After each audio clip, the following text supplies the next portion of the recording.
자, 내부자 둘입니다. 네. 다 아시죠? 네. 바른정당의 김성태 사무총장님 나오셨습니다. 예, 안녕하세요. 김성태입니다. 아직도 사무총장이신가요? 얼마 하지 않을 것 같아요.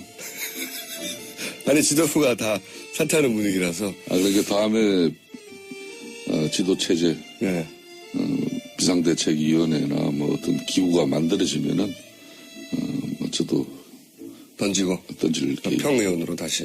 자, 더불어민주당에 아무런 직책은 없지만 가장 잘 나가는 안민석 의원 나오셨습니다. 네, 안민석 의원입니다. 네. 눈빛이 오늘 초롱초롱 하시는 걸 보니까 뭔가 수류탄 같은 거 들고 오신 것 같은데요? 제가 이번에 네. 들고 오셨구나. 독일에서 네.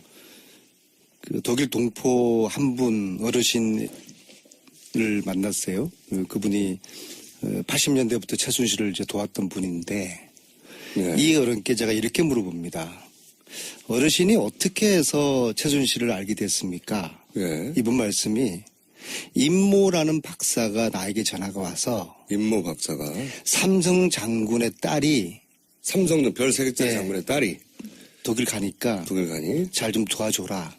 처음에는 최순실 씨가 본인을 삼성 장군을 딸로 소개했군요. 네. 그랬던 모양이에요. 아니, 임 박사라는 분이 독일의 그 어르신에게, 네. 예. 그래서 도와주게 됐다는 건데요. 임모 박사로부터 들었다. 그러면 아마 이제 임모 박사 그분은 최순실의 어떤 후견 역할, 이제 그런 관계로 볼 수가 있겠죠. 그러니까 독일 교민에게 처음 최순실을 소개하고 독일에 정착하도록 만들어준 사람이 임모 박사였다. 네, 그렇죠. 네, 그런데요. 그분의 사위가 그분의 사위가 부장판사인데요. 현재 부장판사다. 네. 네, 현재 부장판사다. 이모 부장판사인데요. 이모 부장판사인데 이분이 예. 이분께서 지금 삼성 이재용 재판에 뇌물죄를 다루는 이재용을 실형을 때릴 건지 무죄를 줄 건지 그것을 재판하는 담당 부장판사입니다. 담당 책임 판사입니다. 즉 말하자면은 최순실 후견인이었던 임모 박사의 사위가 이재용 재판을 다루는 부장판사다. 책임 판사입니다. 이게 우연의 일치입니까? 우연의 일치길 바라겠습니다.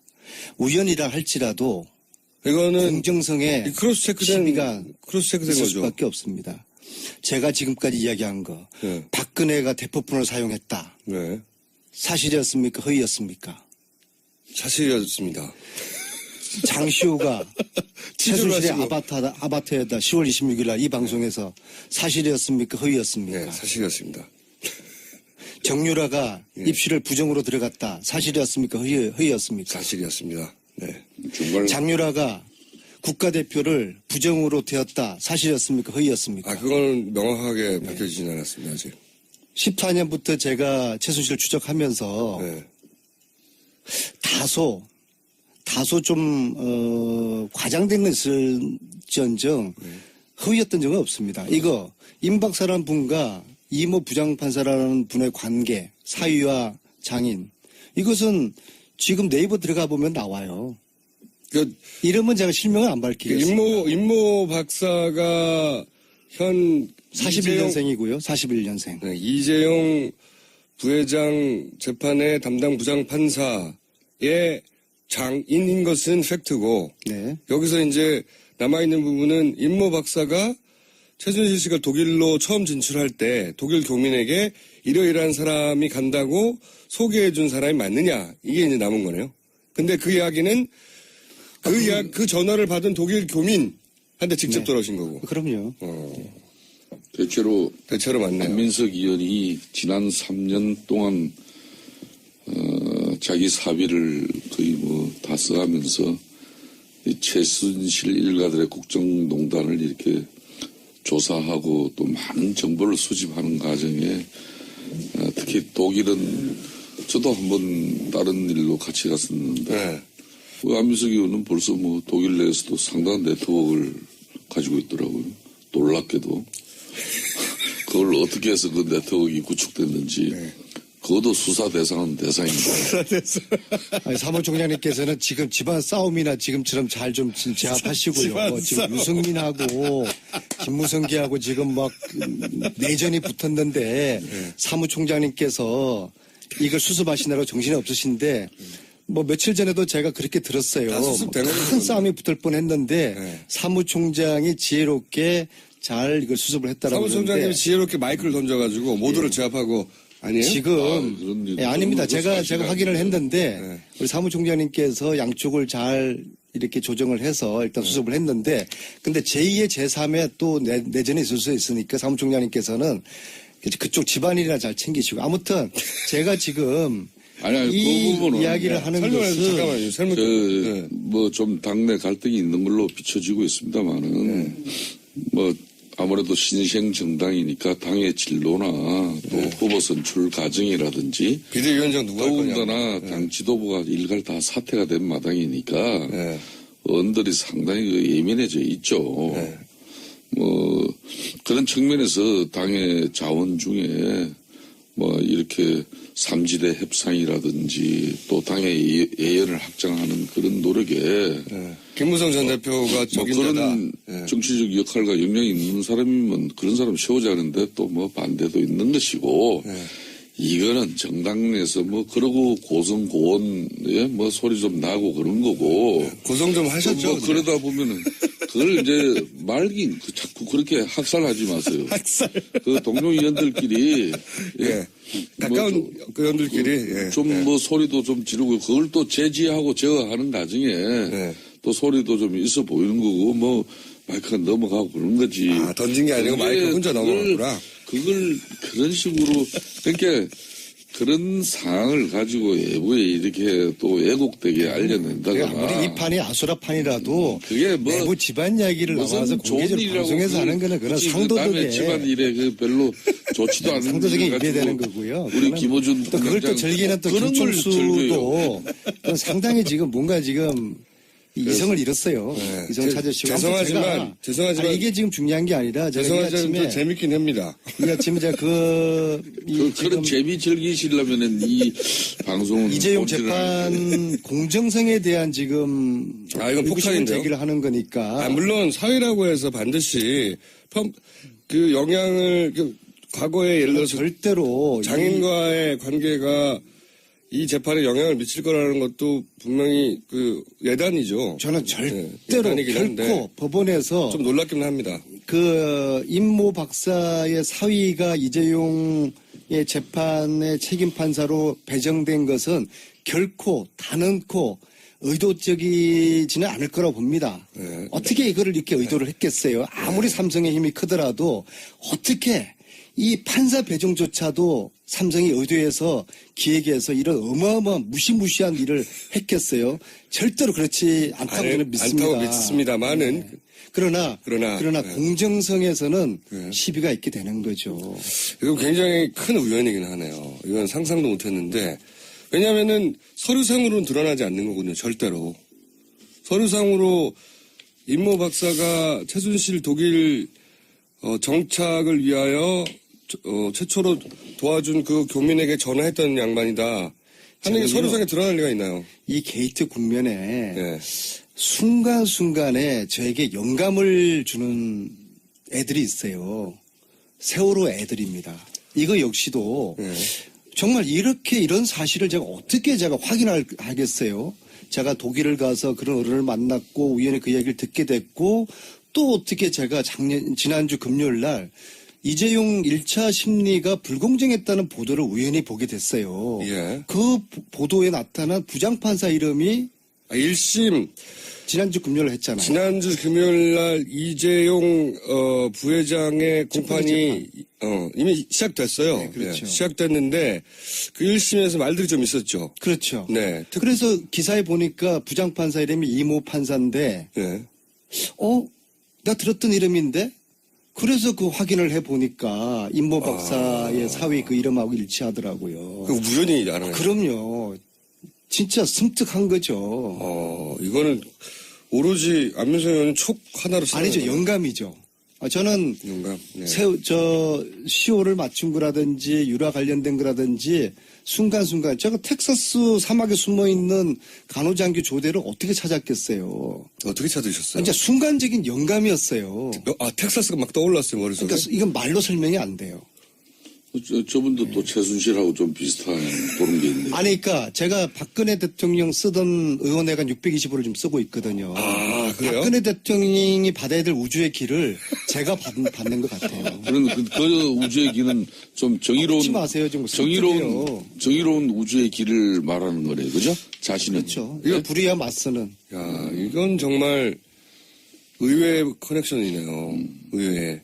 그때 인연이 이 재판에 영향을 미친다. 제가 오늘 말하고자 하는 게 아니라. 이 방송에 오기까지 이 말씀을 드려나 말지를 정말 고심을 했어요. 오늘 새벽 3시에 일어났어요. 왜냐하면은 이게 무서운 거 아니에요. 그래서 그러나 결국엔 제가 본인의 초기도. 이건 좀 알려야 된다. 예, 국민께 그걸 알리고 이 재판이 공정하게 돼야 되는 거잖아요. 재벌이라고 해가지고 봐주고 그러면 안 되잖아요. 그러면 그래서 안 되죠. 공정한 재판을 위해서 이 사실을 알려드려야 되겠다. 야, 이 커넥션은 혹시 동명이인은 아니고요?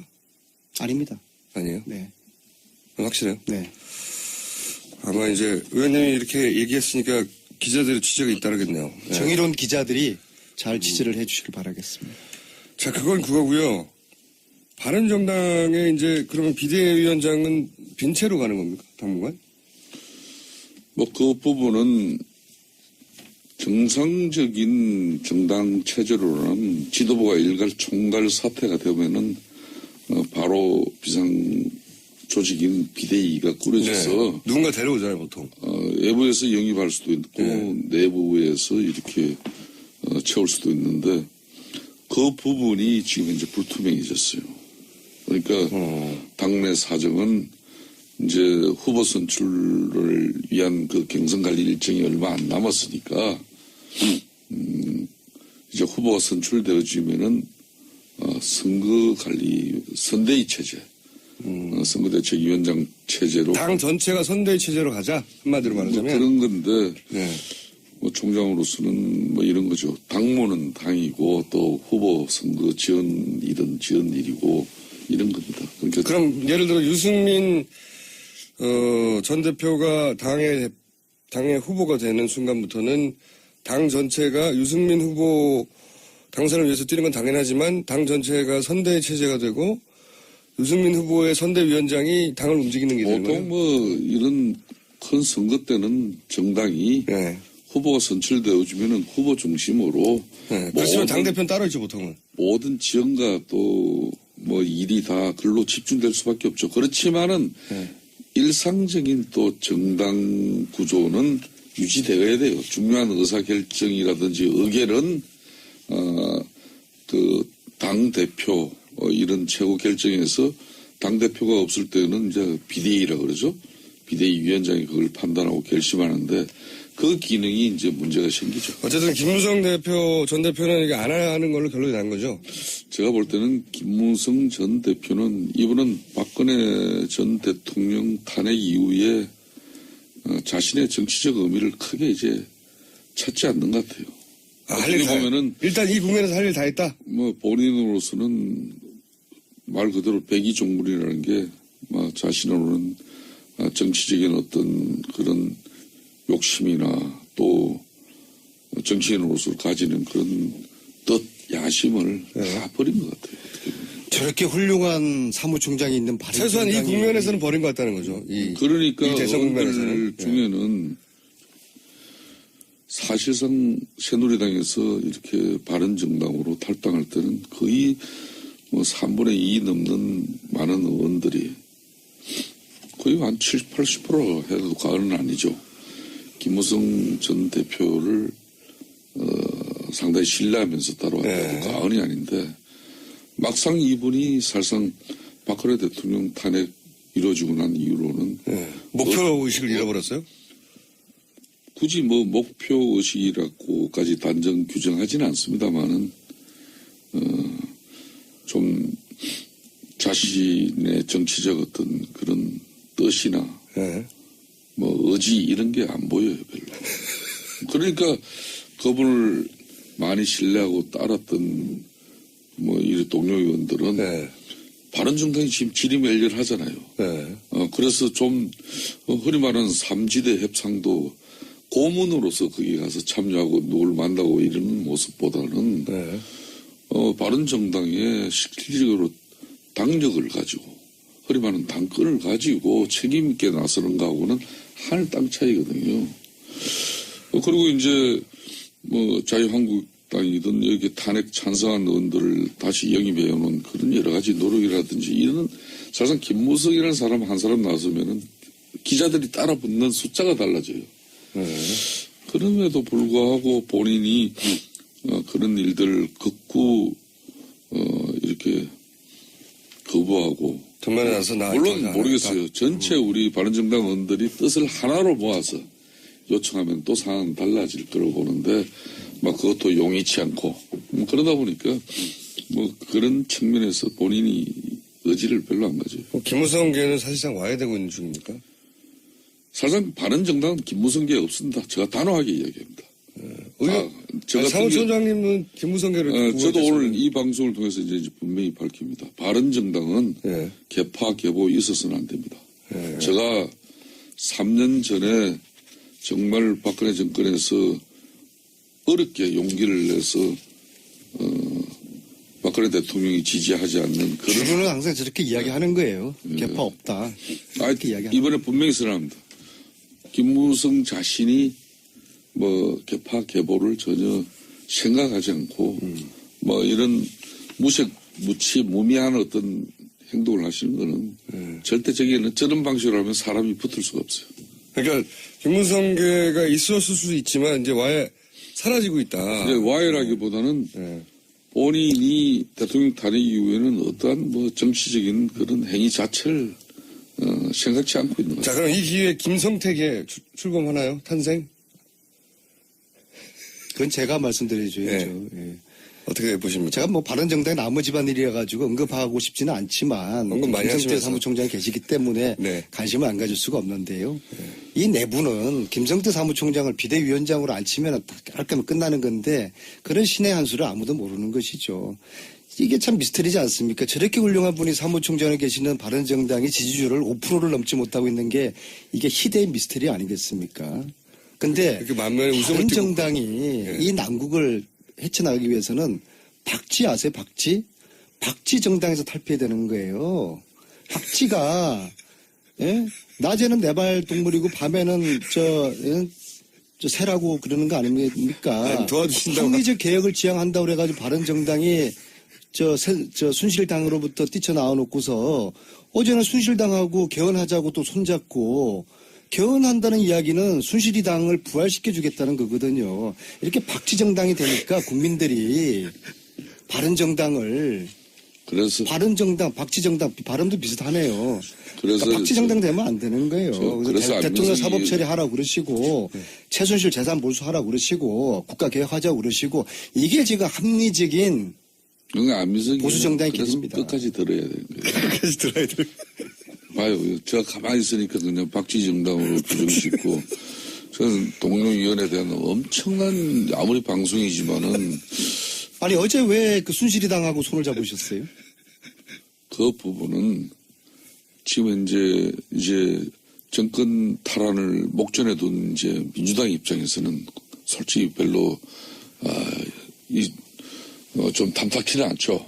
왜 그런가 하면은 뭐 국민의당, 바른정당, 자유한국당 이렇게 해서 한 150석이 넘게 개헌 발의를 할 수 있기 때문에 발의까지 할 수 있죠. 예, 그러면은 사실상 200석이면은 이제 되는 겁니다. 요건이 갖춰지는 건데 그런 측면에서 우선 문재인, 안철수 두 후보가 공식적으로 이걸 반대하는 입장을 표명하고 있기 때문에 사실상 개헌 실행 가능성은 거의 사라지고 있다고 보도 저는 간이 아니라고 봅니다.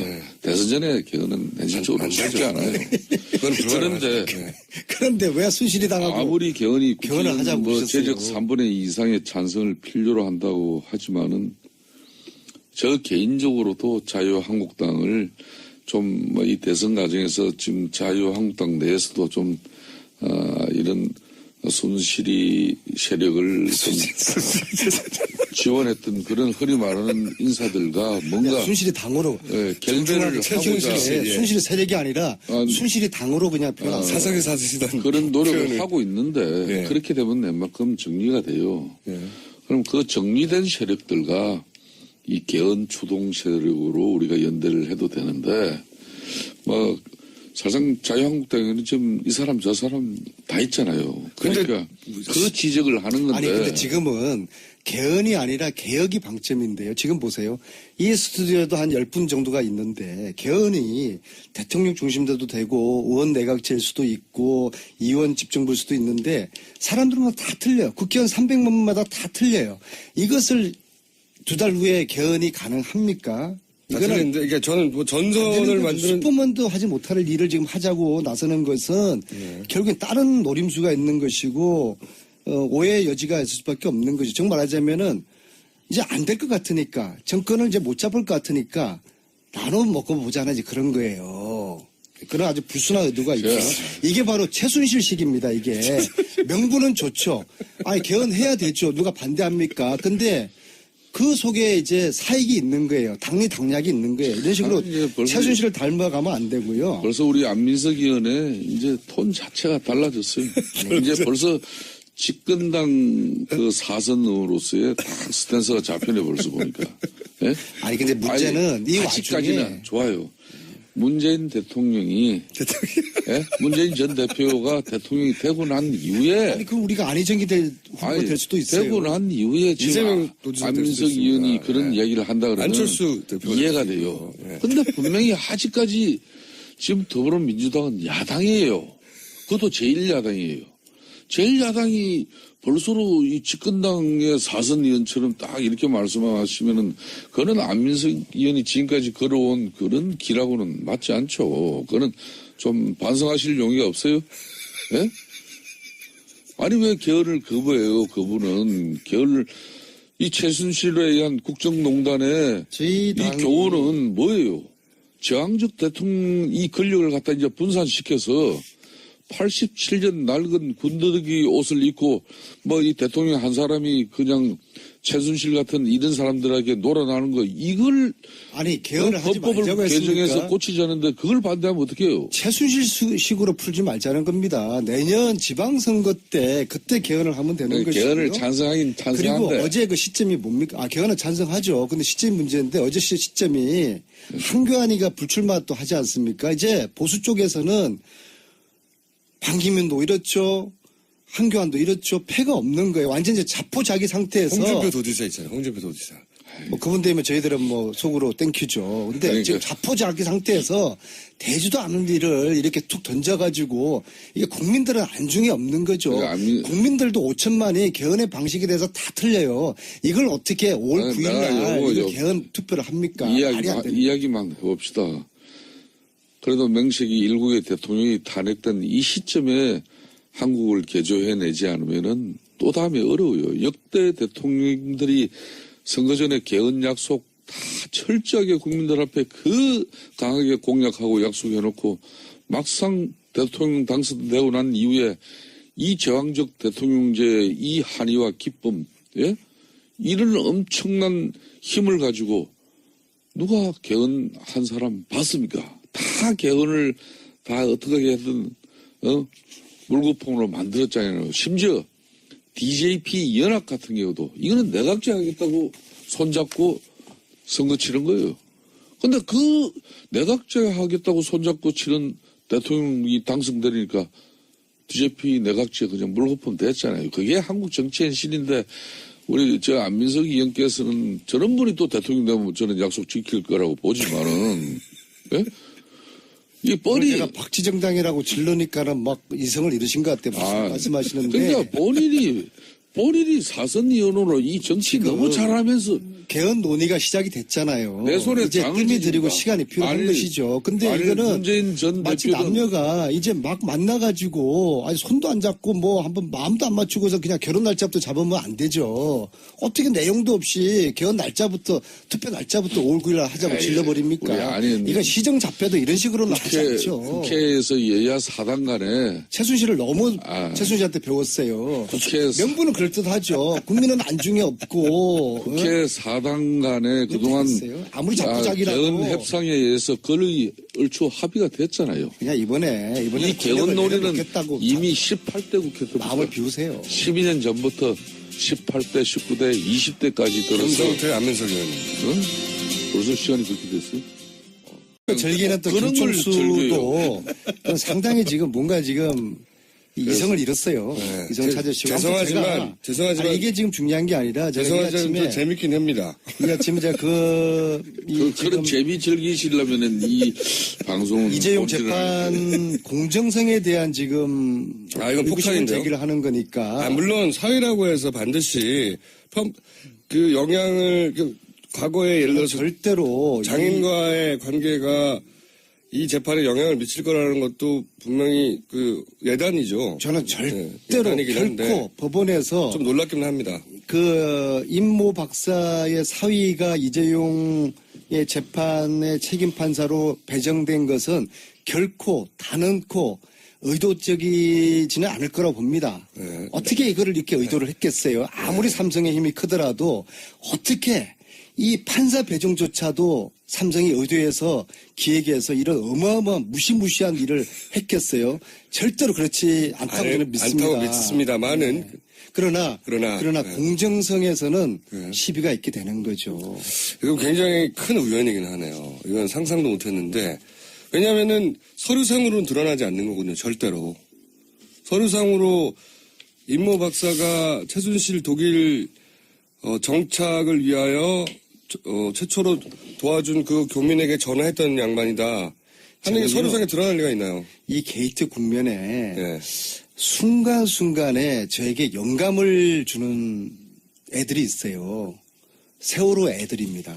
이거 역시도 예. 정말 이런 사실을 제가 어떻게 확인하겠어요?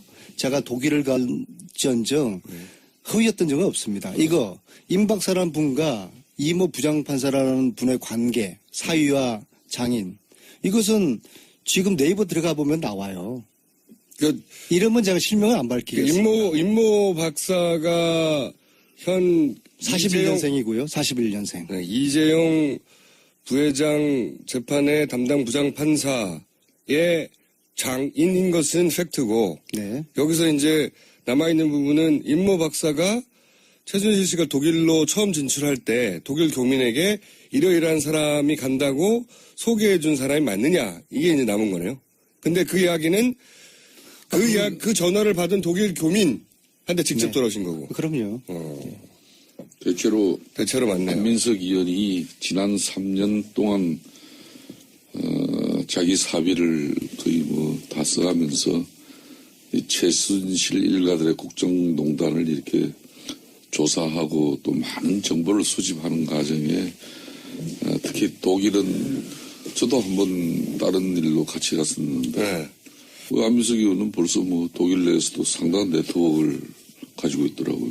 놀랍게도 그걸 어떻게 해서 그 네트워크가 구축됐는지 그것도 수사 대상은 대상입니다.